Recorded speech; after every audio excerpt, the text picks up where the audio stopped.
Hallo, heute zeige ich euch, wie man einen Helm zum Verschließen, das kann ich euch auch noch schnell zeigen. Mir wurde es auch erst von der Verkäuferin beigebracht. Anfangs die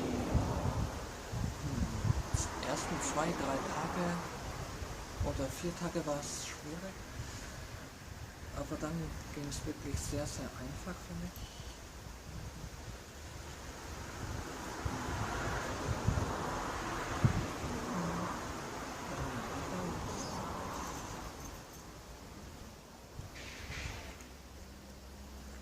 Ja, genau.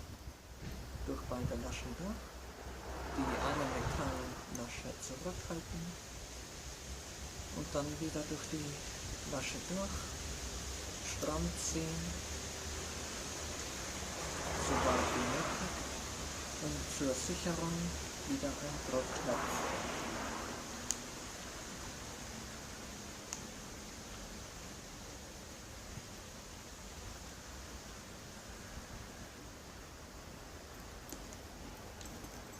Und nun für euch, eure Ansicht.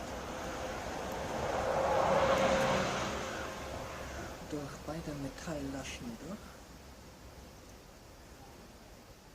Eine zurückklappen. Dann durch die eine dadurch. Stramm ziehen. So weit wie möglich.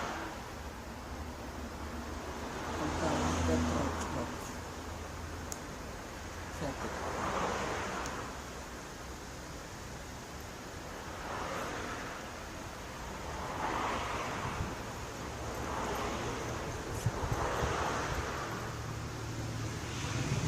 Und nun bei mir selbst.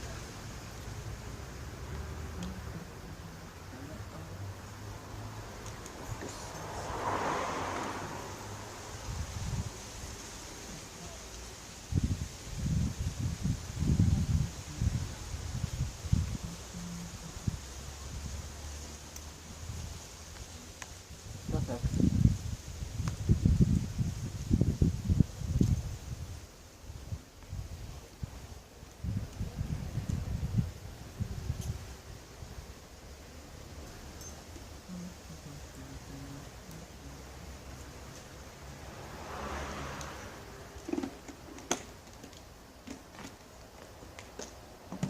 Das war's dann, bis zum nächsten Mal.